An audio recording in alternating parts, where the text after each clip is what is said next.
Good morning students. आज हम start करते हैं my next topic that is goodwill, page number 89। Goodwill आपने 11th में भी सुना होगा कि एक ऐसी एसेट्स होती है जिसे हम देख नहीं सकते हैं लेकिन हम उसको फील कर सकते हैं। ये एक टाइप की रेपुटेशन होती है आपके बिजनेस की मार्केट में। गुडविल का बहुत ज़्यादा इम्पॉर्टेंट इफेक्ट होता है हमारे बिजनेस में। जितनी अच्छी गुडविल हमारी होगी उतना अच्छा हमारा बिजनेस रन करेगा। चलिए हम देखते हैं। Goodwill is an intangible asset. Intangible मतलब जिसे हम देख नहीं सकते हैं। It is a fix asset. ये फिक्स एसेट्स होते हैं जो लंबे समय तक हमारे बिजनेस के यूज में आते हैं। Goodwill act as an force और power which encourages the customer to purchase the product of the firm. मतलब गुडविल क्या होता है? एक तरीके का इंकरेजमेंट, कस्टमर को मोटिवेट करता है कि हमारे यहाँ से ही प्रोडक्ट खरीदे। द नेम और the fame of the business which the firms earn from their customer और other related parties for better services, cordial relation and effective working is termed as goodwill. Goodwill क्या होता है? एक तरीके का name, fame जो हमारा बिजनेस अर्न करता है। कैसे अर्न करता है? अच्छी सर्विसेज, अच्छा गुड्स दे के, अपने कस्टमर को सेटिस्फाई रख के वो आपके बिजनेस की तारीफ करेगा कि जाना, आप उसी की दुकान जाना, उसी के यहाँ से प्रोडक्ट खरीदना, उसके यहाँ के प्रोडक्ट्स बहुत अच्छे होते हैं। तो ये तरीके का क्या होता है? आपका रेपुटेशन इंक्रीज करता है मार्केट में।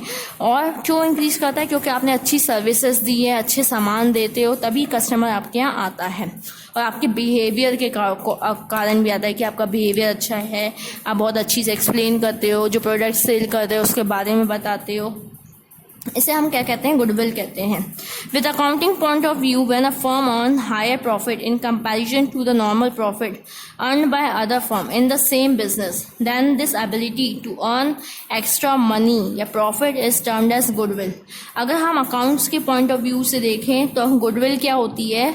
जब एक बिजनेस दूसरे बिजनेस के कंपैरिजन, मतलब आपका भी मोबाइल का शॉप है, दूसरे वाले का भी मोबाइल का शॉप है, लेकिन आपको एक महीने में बहुत ज़्यादा प्रॉफिट, मतलब आप 30,000 प्रॉफिट अर्न करते हो और वही सामने वाला जो मोबाइल सेल कर रहा है वो 10,000 अर्न कर रहा है।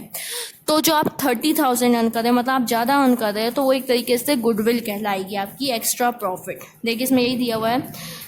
With accounting point of view, when a firms earn higher profit in comparison to the normal profit earned by other firm in the same business, जैसे आपको मैंने बताया आप 30,000 अर्न कर दो, सामने वाला 10,000 अर्न कर रहा है, then this ability to earn extra profit, जो आपकी आपने कुछ एबिलिटी लगाई होगी, आपने कुछ अच्छा बिहेव किया होगा, अच्छी सर्विसेज दी होगी, तो अभी आपके यहाँ कस्टमर इतना आ रहा है और आपको प्रॉफिट हो रहा है।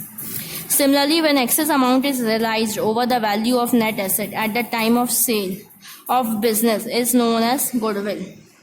वही बोला जाता है जब आप एक्स्ट्रा अमाउंट अर्न करते हो over the net asset at the time of sale of business, जब आप बिजनेस सेल करते टाइम जो आपको एक्स्ट्रा अमाउंट अर्न होता है because of assets, that is called goodwill. यहाँ पे आपको गुडविल की डेफिनेशन दी हुई है। Goodwill is nothing more than the probability that old customer will resort to the old place. मतलब आपके यहाँ कस्टमर, पुराने कस्टमर बनाए रखो और वो आपकी शॉप में आते ही रहें। Goodwill is generally used to denote the benefit arising from connection and reputation and its value and what can be get for the change of being able to keep that connections and improve it। मतलब हम अपने customer को कैसे बनाए रखें, हम उनसे अपना रिलेशन कैसे इम्प्रूव करें कि वो हमारे शॉप में ही आए और हमारा नेम इंक्रीज हो, फेम इंक्रीज हो। इसमें आपको यही दिया हुआ है, goodwill is the benefit arising from connection reputation. मतलब आपका जो कनेक्शन बना हुआ है और जो आप अच्छे आपने गुडविल मतलब रेपुटेशन अर्न की है मार्केट में, उसे हम कहते हैं goodwill. When a man pays for goodwill, he pays for something which place him in the position of being able to earn more than he would be able to do his own added efforts. मतलब जब वो ज़्यादा efforts डालता है उसी से वो goodwill earn कर पाता है, उसी से वो मार्केट में टिक पाता है और एक रेपुटेशन अर्न करता है। From the above, according to the above definition, goodwill is a fixed assets of the firm just like other assets due to which more profits are earned by the firm। Goodwill एक fix asset होती है जिसकी मदद से हम ज़्यादा profit earn कर सकते हैं एक फर्म में। Better business connection, behaviour of businessman, art of sale, मतलब किस तरीके से वो कस्टमर को इन्फ्लुएंस करता है, कैसी बिजनेस कंडीशन प्रोवाइड कराता है, और कैसे मतलब कुछ लोग होते हैं कि कस्टमर को इन्फ्लुएंस करना जानते हैं। वो मतलब आपकी शॉप में नहीं भी बस देखने भी आए होंगे तो आप इन्फ्लुएंस कर देते हैं, उनको तो अच्छी अच्छी क्वालिटीज़ बता देते हैं कि वो ख़रीदने के लिए मजबूर हो सकें। Superior goods and products lead to attract more and more customer. अच्छे आप प्रोडक्ट्स दोगे, सर्विसेज दोगी, तो आपके यहाँ कस्टमर ज़्यादा से ज़्यादा आएंगे, which result in increase of goodwill. इससे क्या होगी, आपकी गुडविल इंक्रीज होगी। देखिए, एक बार एक कस्टमर चढ़ेगा आपकी शॉप में, वो आपसे सेटिस्फाइड है, आपके जो प्रोडक्ट आप सेल कर रहे हो उससे वो खुश है, तो वो आपके यहाँ बार बार आएगा। तो इससे क्या होगा, आप ज़्यादा से ज़्यादा मनी अर्न करोगे। देखिए, फिर फीचर्स दिया है गुडविल की। तो पहला दिया है goodwill is an intangible asset, मतलब वही है कि हम उसको देख नहीं सकते हैं लेकिन हम उसको फील कर सकते हैं।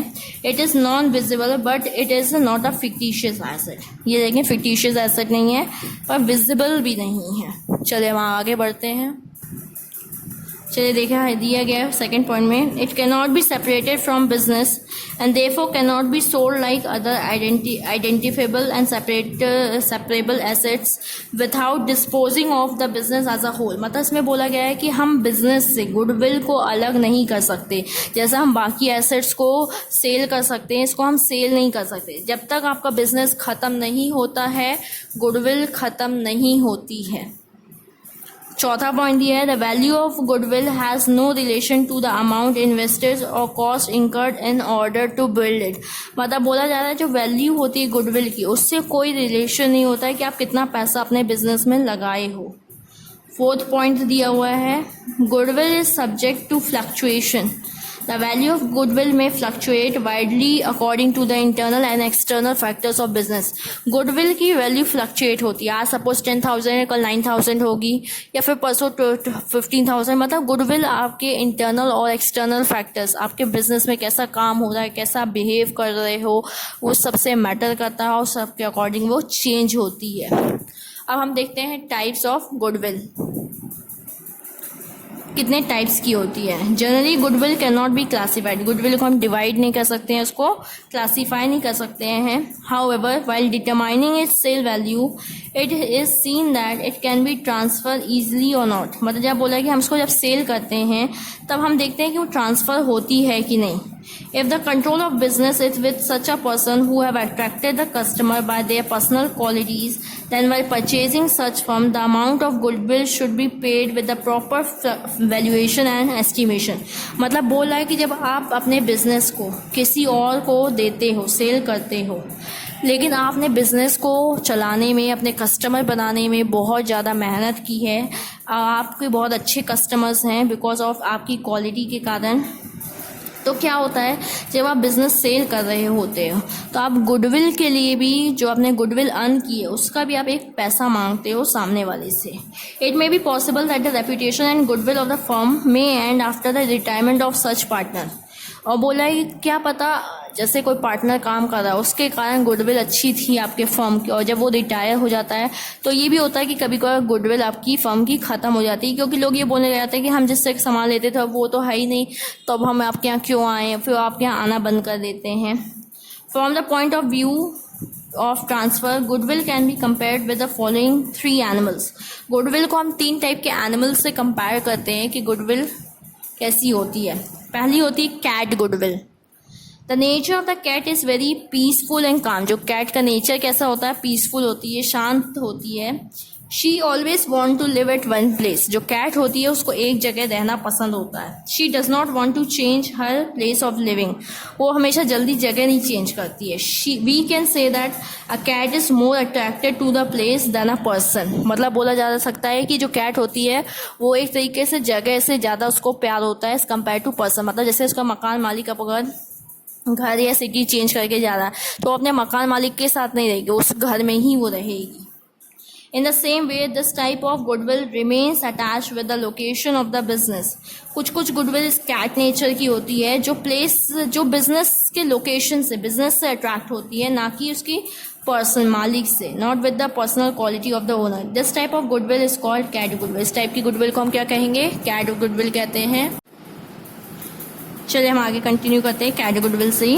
इन such type of goodwill the condition of businessman remains favourable and attracts large number of customer. इसमें क्या होता है, जो कंडीशंस होती है बिजनेस की फेवरेबल ही होती है, वही कस्टमर वहीं पे आएंगे अगर वो वाली गुडविल रहेगी तो। Every trader would like to purchase such type of business having cat goodwill. ऐसे लोग बिजनेस खरीदना चाहते हैं जिनकी कोई कैट गुडविल होती है। क्यों? क्योंकि गुडविल क्या होती है, फर्म से अटैच रहती है, बिजनेस से अटैच रहती है, वो मालिक के साथ नहीं जाती है। As along with the transfer of business the goodwill of cat nature is also transferred. The goodwill of cat's nature commands the highest value and it is also called local goodwill। इसको local goodwill इसलिए कहा जाता है क्योंकि ये उसी जगह पे, उसी बिजनेस से, उसी लोकेशन में अटैच रहती है, वो मालिक के साथ इधर उधर नहीं होती है। Dog goodwill। Dog is always faithful to his masters। Wherever his masters go, the dog follows। In the same way, in some businesses, the goodwill of the firm goes along with the owner of the business। Dog किस nature का होता है? बहुत वफादार होता है अपने मालिक के साथ, जहाँ मालिक जाता है वो वहाँ चला जाता है। सच type of goodwill depends upon the personal quality of the business. ऐसी गुडविल क्या होती है? मालिक पे डिपेंड करती है, मालिक किस नेचर का है उसके साथ चली जाती है। When the owner of the firm leaves the business the goodwill of the firms goes along with him. अगर मालिक उस बिजनेस को छोड़ रहा है तो वो अपने मालिक के साथ चली जाती है। The goodwill of such firm arises due to personal relations of the owner, his good behavior and sweet nature. Such type of business should be purchased with thorough thinking and clear understanding। ऐसे business को खरीदने के पहले बहुत सोचना चाहिए, because this type of goodwill depends upon nature of owner and it cannot be transferred। वही बोला जा रहा है कि जो गुडविल होती है वो नेचर ऑफ ओनर पे डिपेंड करती है और ये ट्रांसफ़र नहीं होती है। The new owner does not get the reward of such type of goodwill. इस जो नया मालिक होता है उसे गुडविल का कोई बेनिफिट नहीं मिलता है। Goodwill of dog nature bears very less value. इसकी वैल्यू भी बहुत कम होती है। अब आता है cat nature. The nature of cat is changing place. जो कैट होती है बहुत जल्दी जल्दी प्लेस चेंज करती है। It does not stay at one place and change is place from time to time. एक जगह पर स्थिर नहीं रहती है, बार बार जगह चेंज करती रहती है। Today it is in the house, next day it will be in the field and third day it will be in the warehouse. एक दिन घर में रहती है, दूसरे दिन आपको ज़मीन में बाहर ग्राउंड में मिलेगी, तीसरे दिन वेयर हाउस जहाँ पे आपका गोदाम है वहाँ मिलेगी। It can not stay permanently at one place. In the same way goodwill of such business does not remain permanent and it's keep changing from time to time। Such type of goodwill arises due to some special reason, that is quality goods, cheap rates, special privileges to sell books and skills of working partners। ये goodwill भी time to time change होती रहती है, आपकी quality पे depend करती है, आप किस टाइप का गुड्स प्रोवाइड करा रहे हो, किस रेट में प्रोवाइड करा रहे हो, इस चीज़ पे डिपेंड करता है। चलिए हम नेचर देखते हैं, गुडविल का नेचर कैसा होता है। Just like other assets, goodwill is also an asset as it helps in increasing the profit of the business। What type of asset is goodwill? There are different opinions of experts in this view। इसमें experts ने अपने views दिए। पहला दिया है कि goodwill is an asset। तो दिया है goodwill is a fixed assets of the business because it helps in increasing earning profit just like other assets। इसलिए fixed इसलिए बोला गया है क्योंकि ये बिजनेस में लंबे समय तक रहती है और बिजनेस को प्रॉफिट अर्न करने में, मनी इंक्रीज करने में हेल्प करती है। When the goodwill is of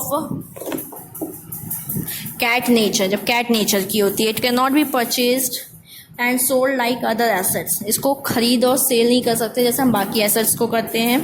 it remains attach to the business. ये बिजनेस से ही अटैच रहती है। Once a business becomes popular its popularity increases day by day unless some unpleasant happening arise. यही होता है कि एक बार बिजनेस आपने बहुत पॉपुलर कर लिया, बहुत फेमस कर लिया, तो ये डे बाय डे इंक्रीज होता जाता है जब तक आपके साथ कुछ बुरा मतलब सिचुएशन नहीं आती है। तो Goodwill is treated as a permanent or fixed asset of business। No depreciation is charged on this asset। इसमें कोई depreciation नहीं चार्ज किया जाता है गुडविल में। फिर बोला गया है goodwill is an intangible assets। Some experts are of the opinion whether goodwill is an intangible assets or fictitious। It is intangible, not fictitious, as it cannot be seen and touched। So far the question is concerned, we can say that goodwill is invisible and no separate existence। Goodwill क्या होती है? जिसे हम देख नहीं सकते हैं और इसको अगर हम अपने बिजनेस से अलग कर देते हैं तो हमारे बिजनेस की कोई वैल्यू नहीं रह जाती है। But the profit of the firm can be increase with the help of goodwill. लेकिन गुडविल अगर हमारे साथ रहेगी तो हम ज़्यादा से ज़्यादा प्रॉफिट अर्न कर सकते हैं। Goodwill is a sellable asset. Some scholars are of the opinion that goodwill is a sellable asset. If the nature of goodwill resembles with the nature of cat, it will remain attached with the business, not with the owner. इसमें ये बोला जा रहा है कि अगर cat nature की होती है तो वो बिजनेस के साथ ही रहती है, मालिक के साथ नहीं जाती है। Such type of goodwill cannot be sold separately from business. ऐसी गुडविल को हम बिजनेस से अलग करके सेल नहीं कर सकते। लेकिन but when the nature of goodwill resembles with the dog nature, it will depend upon the personal relation, good behavior, nature of owner. It cannot be sold in the market. वही बोला जाता है कि अगर वो डॉग नेचर की होती है तो उसको हम सेल नहीं कर सकते हैं क्योंकि वो अपने मालिक के साथ जाती है, वो बिजनेस में नहीं रहती है। The goodwill of a firm does not decrease in case of been old. अगर आपका बिजनेस ओल्ड हो जाता है तब भी आपकी गुडविल डिक्रीज नहीं होती है और ना ही गुडविल पे डेप्रिशिएशन चार्ज किया जाता है। बाकी हम टॉपिक नेक्स्ट डे देखेंगे। Thank you.